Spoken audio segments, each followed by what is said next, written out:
Հերթական անգամ հայոց եռագույնը ծածանվեց աշխարհի ամենաբարձր Էվերեստի գագաթին։ Այսօր տաղավարում կզրուցենք լեռնագնաց Գևորգ Գասպարյանի հետ։ Բարև ձեզ։ Բարև ձեզ։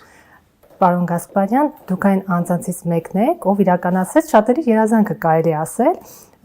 բայց մասնագիտությամբ անասնաբույժ լինելով։ Երբ սկսեցիք հետաքրքրվել լեռնագնացությամբ։ 2011 թվականին այնպես ստացվեց, որ Արագած բարձրացա առաջի անգամ եւ հետո հաջորդեց Աժդահակը, Սյունիքի բարձրավանդակի մի շարք լեռներ։ Այդպես կամաց-կամաց այդ սերը դեպի լեռնագնացություն ծնվեց իմ մեջ եւ 2012-ին առաջին անգամ Արարատը բարձրացա, հետո տարբեր լեռներ արդեն։ Արարատ լեռը 26 անգամ բարձրացել եք։ Այո։ Առաջին անգամ որ բարձրացաք, ինչ զգացողություններ ունեիք։ Առաջին անգամ ինձ բախտ վիճակվեց լինել Արարատի գագաթին իդեալական պարզ եղանակային պայմաններում, ամբողջը մաքուր էր, Արարատյան դաշտը, Երևանը շատ լավ տեսանելի էր, ինչ չեմ կարող ասել հիմա արդեն, որովհետև գրեթե շատ հազվադեպ է լինում, որ կարող ենք Երևանը տեսնել, այնքան աղտոտված է մթնոլորտը, եւ շատ հուզիչ էր, շատ հուզիչ էր այդ առաջի վերելքը, մինչև հիմա տպավորված ենք, կարողացել ենք գագաթին շատ երկար մնալ,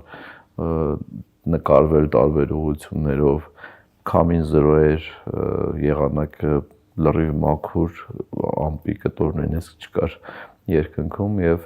այդ առաջի վերելքը 4 հոգով էինք, 4 ընկերներով, շատ տպավորված եմ, մինչև հիմա հիշում եմ միշտ դա։ Արարատը գեղեցիկ է այս կողմից թե այն։ Երկու կողմից էլ Արարատը շատ գեղեցիկ է։ Ուղղակի մենք հաշվի չենք առնում, որ Բայազետի կողմից Բայազետը արդեն իսկ 1600 մետր բարձրության վրա է եւ Արարատյան դաշտը 1000 միջինում, ստացվում է, որ մենք 1000 մետր ավելի կարճ ենք տեսնում։ Այս հանգամանքն է, որ շատերին շփոթեցնում է, որ այս կողմից ավելի գեղեցիկ է, իհարկե այս կողմից ավելի գեղեցիկ է Արարատը, բայց մյուս կողմից նույնպես գեղեցիկ։ Ընդհանրապես լեռնագնացները ինչ խնդիրների են հանդիպում եւ ով կարող է դառնալ լեռնագնաց։ Լեռնագնացության խնդիրները շատ են։ Նախ առաջին հերթին դա բավականին թանկարժեք զբաղմունք է, սկսած գույքի ձեռքբերումից, մինչև հենց ամեն մի լեռան վերելքը բավականին կլոր գումար է արժենում ամեն լեռնագնացի համար։ Սակայն գույքը առաջնային է, այսինքն եթե ուզում ես զբաղվել լեռնագնացությամբ, ցանկալի է, որ դու ունենաս քո սեփական գույքը եւ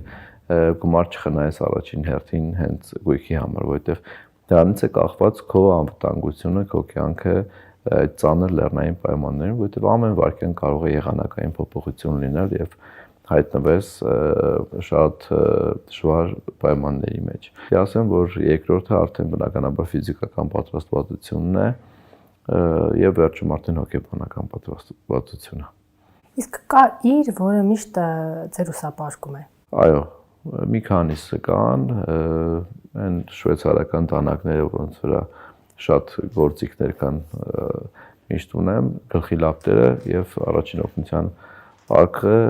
դրոշը չեմ հանում։ Դրոշը միշտ ուսապարկի մեջ է։ Ամենադժվար վերելքը հիշում եք։ Էվերեստն է միանշանակ։ Էվերեստն է իր երկարությամբ, իր ծանրությամբ, օրերի քանակով, բայց հավստահ Էվերեստը փորձում էի համեմատել օրինակ Խանտենգրիում ինչ դժվարություններ եմ ունեցել, միանշանակ Խանտենգրին զիջում է 7000 մետրը, բայց տեխնիկապես ավելի վտանգավոր եւ բարդ լեռ է, քան Էվերեստը, սակայն Էվերեստի դժվարությունը այդ երկարությունն է եւ այդ 2 ամսվա անդադար վերելքը եւ վայրեջքը իհարկե։ Քանի օր տևեց բարձրանալը։ 57 օր։ Իսկ եղել է պահ, որ ասեք բավական է իջնում եմ։ Չի եղել։ Միշտ մտածել եմ, որ ես այստեղ եմ գագաթի համար,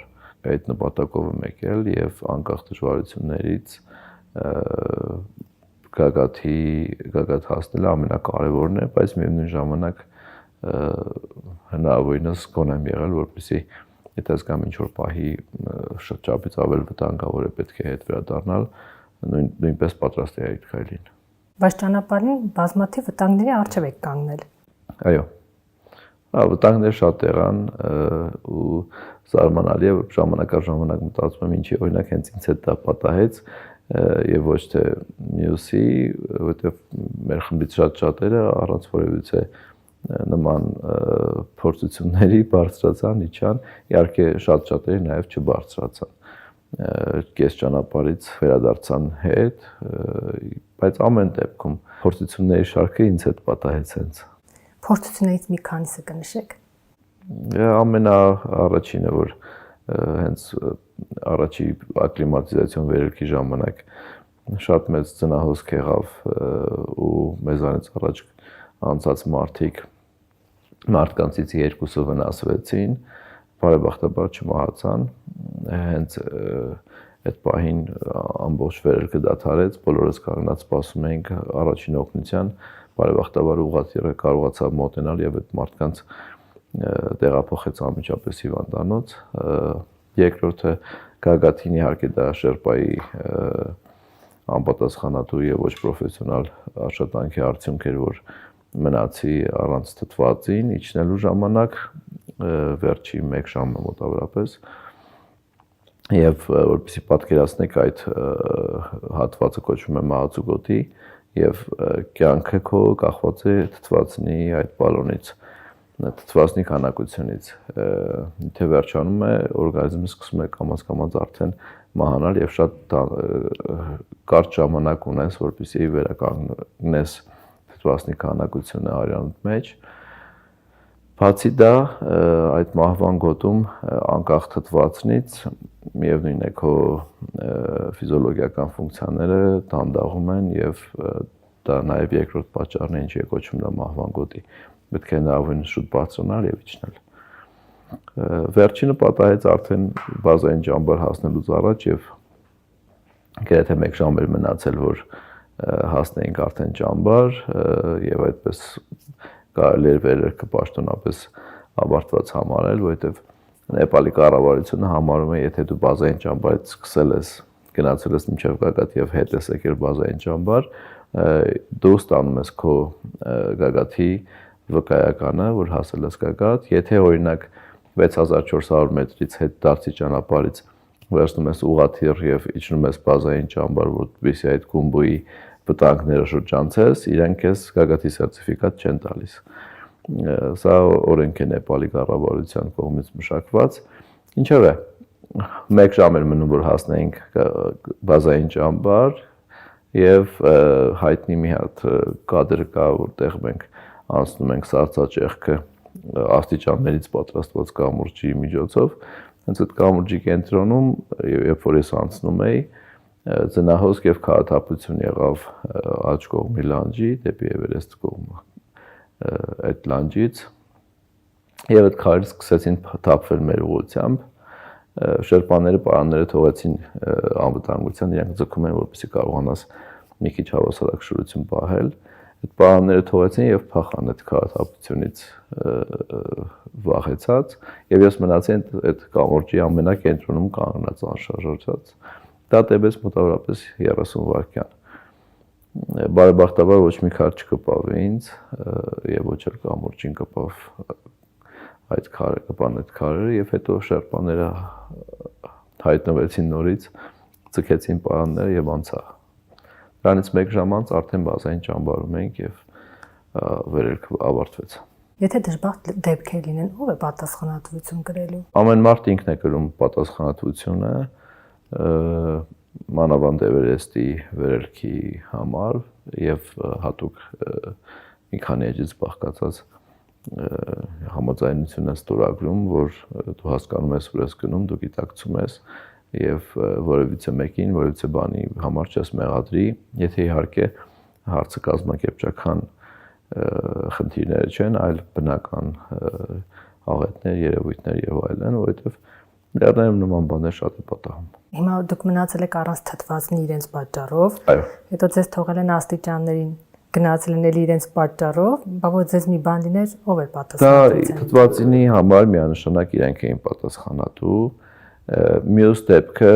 բոլորս էլ հասկանում ենք, որ երբ որ քարը գալիս է քո վրա, դու առաջին հերթին մտածում ես քո անվտանգության մասին։ Եթե օրինակ այդ քարը հարված էր շերպաներից մեկն ու մեկին, իրանք այդ պահին չփախնեին, դժվար կլիներ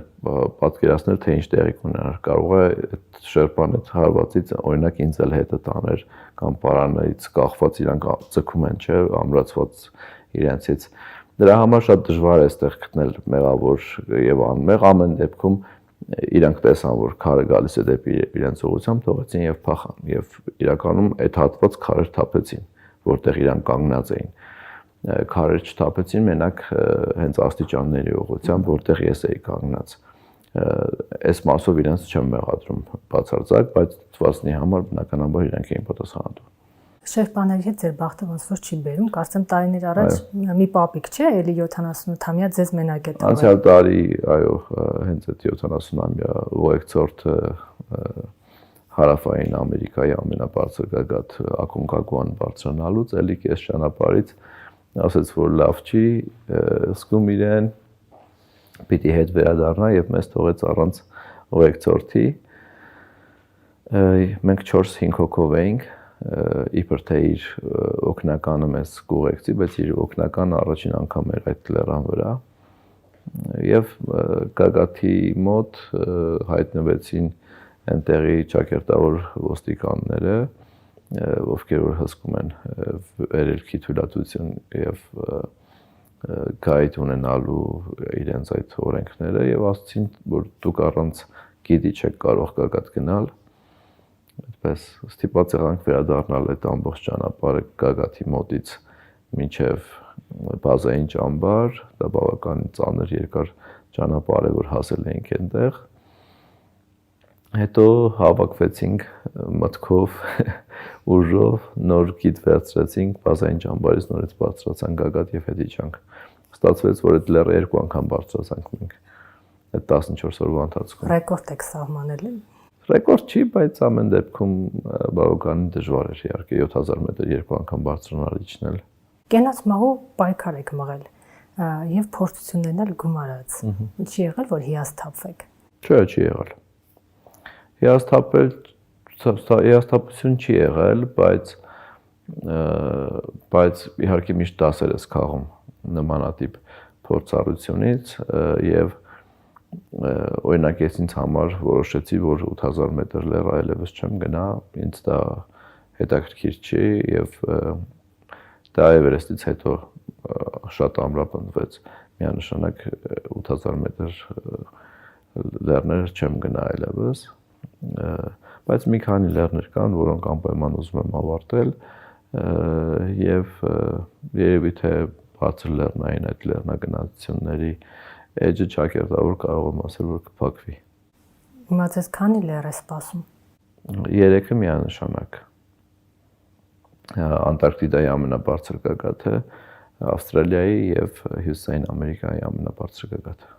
Խորհրդային միության տարիներին լեռնագնացությունը համարվել է կոլեկտիվ սպորտաձև։ Առնվազն 4 հոգով են բարձրացել։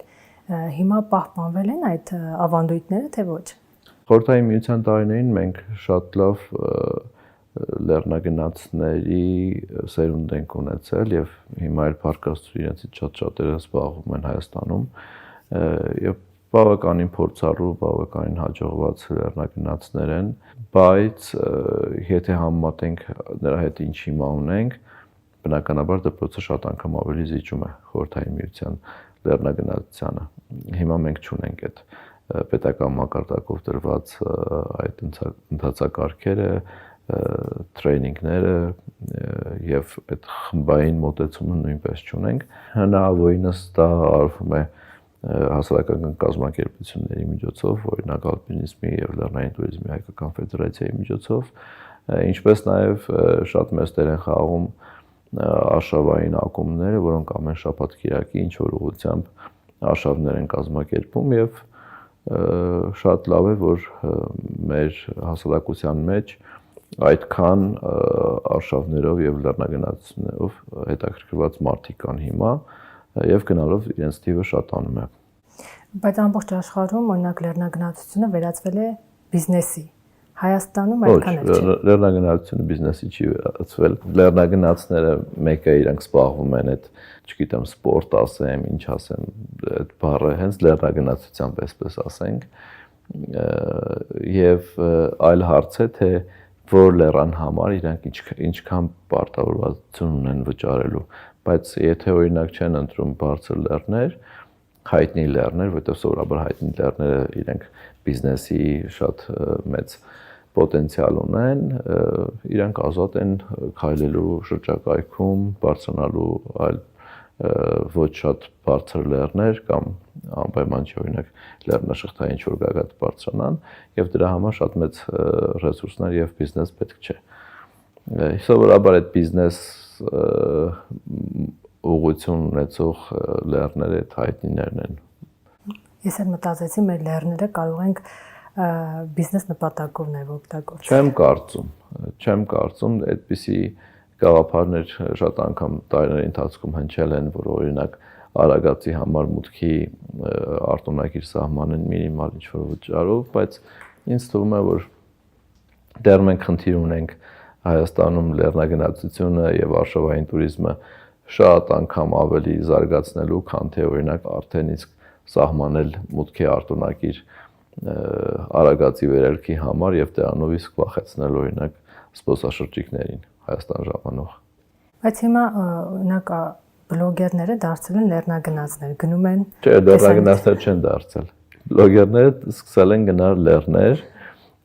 եւ իրենք շատ հեռու են լեռնագնացությունից եւ չունեն այդ լեռնագնացության հոգեբանությունը եւ այդ ամեն ինչը, բայց իրենք շատ հեշտ կարողանում են գումար հայթայթել նմանատիպ վերելքների համար։ Իհարկե կան լեռնագնացներ եւ բլոգերներ, որոնք զբաղվում են պրոֆեսիոնալ, դա այլ հարթություն է, բայց երբ որ խոսում ենք օրինակ բլոգերների մասին, ովքեր քաղաքում, շրջաններում տարբեր կոնտենտներ են ստեղծում եւ վաղ որոշում են, որ իրանք պետք է գնան Էվերեստ, դա բնականաբար այլ ծայրահեղություն է։ Բայց կան նման արկածախնդիրներ։ Այո, կան եւ շատ էին եւ ցավոք գնալով ավելի շատանում են եւ իրենք են հենց պատճառ դառնում մի քանի հարյուրներով ցկվող այդ հերթերի հենց մասնավորապես Էվերեստի վրա։ Ընդհանրապես լեռնագնացությունը համարվում է ընկերներին կամ ընդհանրապես մարդկանց էությունը բացահայտելու եղանակ։ Այո։ Դուք քանի հոգու եք բացահայտել այդ միջոցով։ Շատ իրականում, դե մոտավորապես 15 տարի է արդեն, որ ակտիվ զբաղվում եմ լեռնագնացությամբ եւ պատկերացրեք տարիներ են եղել, որ օրինակ 100 հոգու հետ 4-5 խմբով բարձրացել եմ Արարատ, պատկերացրեք հազարների հետ գործ եմ ունեցել եւ բնականաբար շատ անգամ ավելի հեշտ է եւ ավելի խորն է մեկ անգամ մարդու հետ սար բարձրանալը եւ բացահայտել իրեն, որովհետեւ պայմանները շատ տարբեր են։ Պայմանները քաղաքից են տարբեր, մթնոլորտային ճնշումն է տարբեր, ամեն ինչ տարբեր է եւ մարդկանց դրսևորումները եւ ռեակցիաները նույնպես տարբեր են։ Դրա համար եթե ինչ-որ մեկին բացահայտում ես լեռներում, եթե չասեմ լիովին, բայց մեծ մասամբ մարդու էությունը ցույց է տալիս արդեն։ Հիմա այդ բացահայտումներից ավելի շատ հիասթափվել եք թե ոչ։ Միանշանակ ավելի շատ դրականը կարող եմ ասել։ Կարող է նրանից է, որ ճակերտավոր մենք ընտրում ենք, թե մեզ հետ ով պետք է օրինակ Արարատի վերելքի մասնակցի եւ նաեւ որոշ ժամանակ իրենք պարապում են, նախապատրաստում են վերելքի համար, բայց ամեն դեպքում հիմնական 99%-ը ովքեր որ միացել են մեզ, շատ բարձր ինտելեկտով, կարծացած մտքով մարդիկ են եղել։ Եվ մարդասեր։ Եվ բնությունը սիրող։ Հայտնի լեռնագնացներից Մենսերը նշել է, որ այն լեռը, որը վտանգ չի պարունակում, եւ այդ մարդը, ով բարձրանում է այն, լեռնագնաց չի համարվում, համամիտ եք։ Մեսներ շատ լեգենդար բաներ է ասել, իհարկե համամիտ եմ, եւ քանի որ Մեսներին հիշեցրեցիք, դե վստահ եմ մեր ունկնդիրները գիտեն, որ Մեսները առաջին մարդն է աշխարհում, ով աշխարհի բոլոր 14-8000-ները բարձրացավ առանց թթվածին եւ լեգենդար լեռնագնաց է միանշանակ եւ մեր ավակ ալպինիստ ընկերներից մեկը ինձ գրել էր, որ միշտ հիշի, որ դեռ 3 անգամ կարող ես Էվերեստը փորձել բարձրանալ, եթե հանկարծ այս անգամ չստացվի եւ ստիպված լինես հետ վերադառնալ, ու օրինակ էր բերել Մեսներին, որ իր 14-8000-ների վերելքի համար նա փորձել էր 20 անգամ եւ դա է այն հաջողության գաղտնիքը, որ Մեսները մինչ այսօր կենթանի է եւ լավագույն օրինակներից մեկը լեռնագնացության։ Ընդհանրապես լեռնագնացությունը առողջական խնդիրներ կարող է առաջացնել մարդու մոտ։ Իհարկե կարող է առաջացնել։ Նախ կոտրվածքները դրանք որոշ դեպքերում լուրջ կոտրվածքներ կարող է ստանալ, նույնիսկ եթե այդ վնասվածք ստանալը քեզանից կախված չէ, այլ ինչ որ մեկը օրինակ սայթաքեց եւ ընկավ քո վրա, երբ որ քեզանից վերև է բարձրանում կամ անզգուշությամբ քարը գլորեց քո ուղղությամբ, նման ռիսկեր միշտ կան, այո։ Եվ միևնույն ժամանակ, եթե վնասվածքներից չխոսենք, օրինակ ցտահարության դեպքերով մարդիկ շատ նույնպես հանդիպել եմ, հենց մեր խմբից մեկ աղջկա մոտ բոլոր ձեռքի մատները ցտահարվեցին, ինչպես նաև այլ լեռնագնացների հանդիպեցինք, ովքեր մի ձեռքի ամբողջ մատները չկային, ցտահարվել էին, քիթը, շուրթերը նմանատիպ ցտահարության ծայրահեղ աստիճանների հասած, երբ որ վիրահատվել են եւ հեռացվել էին։ Սա լեռան ամենավտանգավոր մասերից մեկն է, որ եթե ժամանակին քեզ առաջի օգնություն ցույց չտան, բնականաբար դա կյանքին վտանգ կարող է սպառնել նույնպես։ Բայց եթե ուղղակի խոսում ենք արշավներով զբաղվելու մասին, խոսում ենք ոչ էքստրեմալ, ոչ բարձր լեռնային լեռնագնացության մասին, դա միայն եւ միայն ամրապնդում է եւ առողջացնում է մարդուն, դարձնում ավելի սպորտային, եւ եթե ուշադրություն դարձնեք եվրոպական պետություններում 70-80 տարեկան մարդիկ մինչև այսօր լեռնագնացությամբ են զբաղվում, շատ ակտիվ, տահուկ են քշում եւ օրինակ փորձեք համեմատություն տանել մեր հասարակության հետ, կհասկանաք թե ինչքան տարբեր են, որտեղ իրենք իրենց ամբողջ կյանքը դա են արել։ Եվ այնտեղ հասարակության զգալի մեծամասնությունն է դրանով զբաղվում։ Նույնիսկ չեմ խոսում օրինակ սպորտ դահլիճն էլ հաճախելը։ Շատերը դա նույնպես չեն անում, որովհետև իրենք առավոտյան գնում են 2 ժամ ինչ-որ միտեղ բարձրանում, հետ են գալիս եւ դա իրենց համար լավագույն կյանքի ռիթմն է։ Լեռնագնացությունը, քանի որ լրիվ արդեն բիզնես ոլորտ է գնում, այնչու մրցույթներ չեն կազմակերպվում։ Լեռնագնացության մրցույթներ կազմակերպվում են, Եվրոպայում շատ հայտնի նմանատիպ